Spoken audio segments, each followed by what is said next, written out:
There is a powerful connection between our thoughts and how we feel. What we focus on is what we will receive.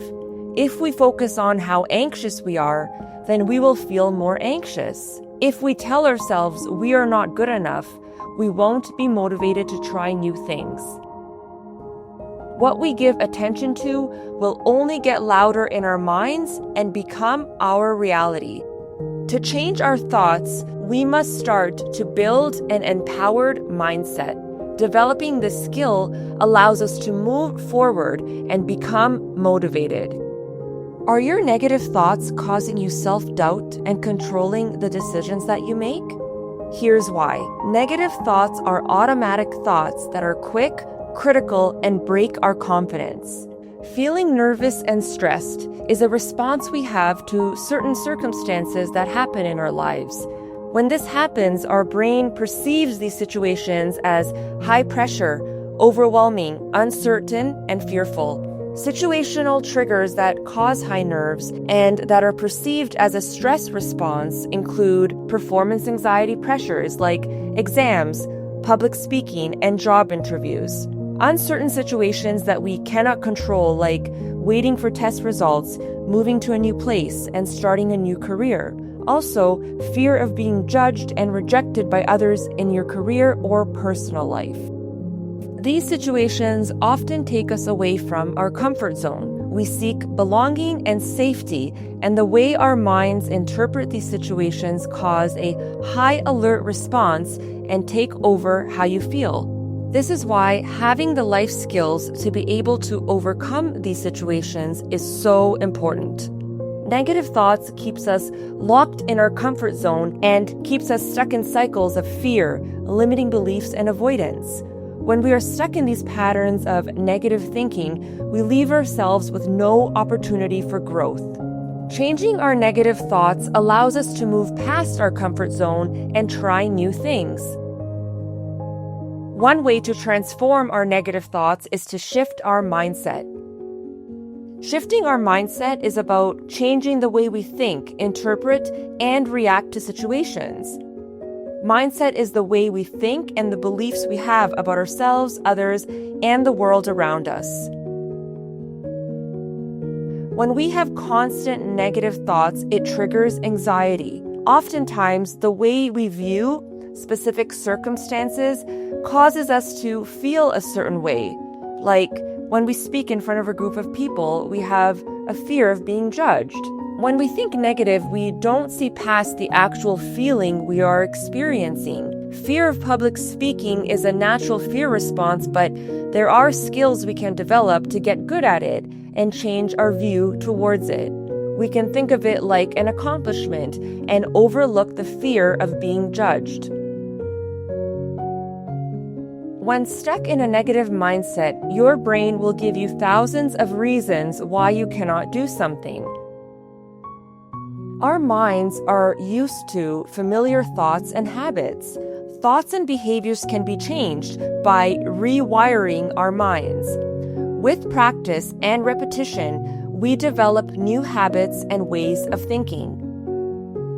Let me give you an example. A client of mine, Nicole. Nicole wanted to start a business selling personalized clothing online. She was passionate about the idea, but kept on delaying acting on it because she had thoughts like, I'm not good enough. There is too much competition in this world. I will never succeed. I'm scared people won't like my product. It will be a complete disaster. I won't be able to handle complaints and stressful situations. All these thoughts steer you away from values, passions, and dreams. These thoughts create judgment, setbacks, and limitation.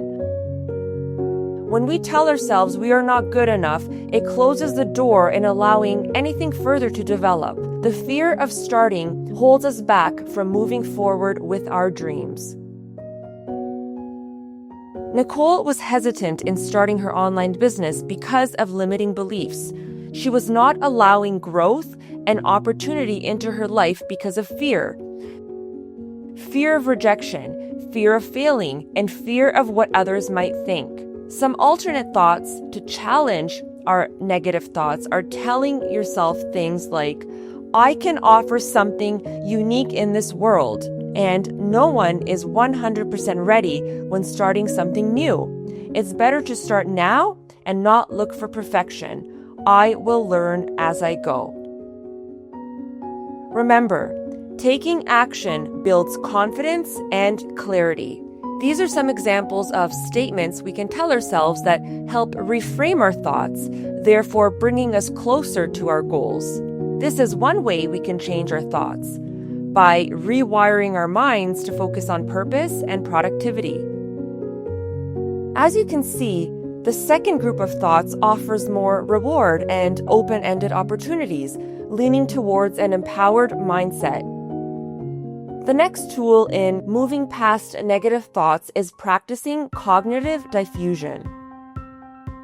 Cognitive diffusion is about separating ourselves from our thoughts and viewing them as just thoughts. When we practice cognitive diffusion, it helps us realize that our negative thoughts are not facts.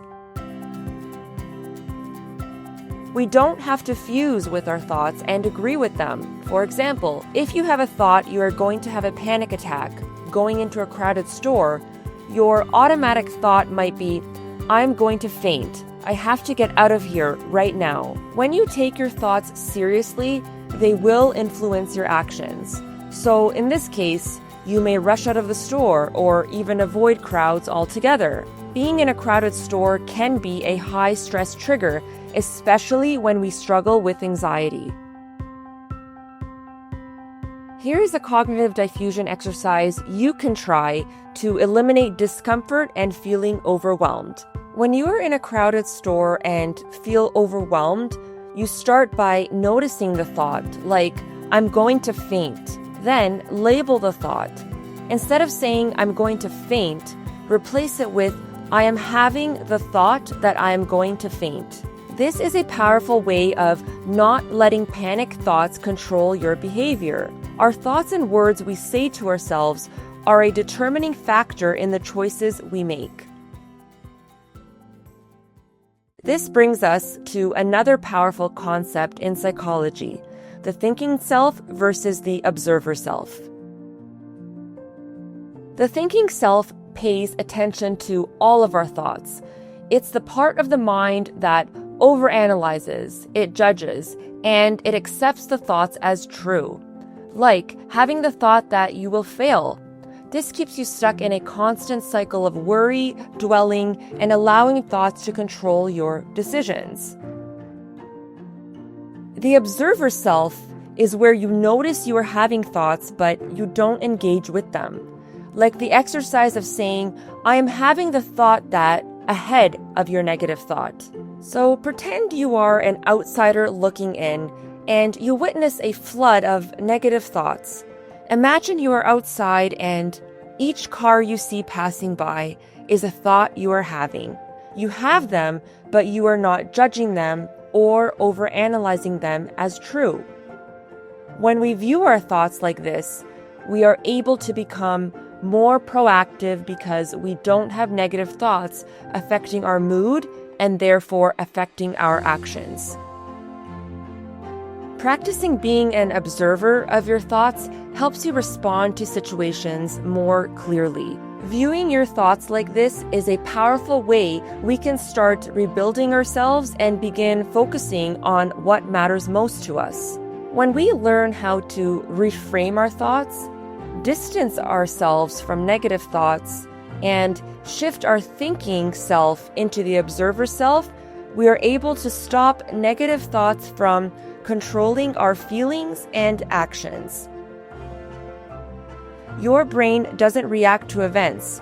It reacts to your interpretation of the event. Thank you so much for watching.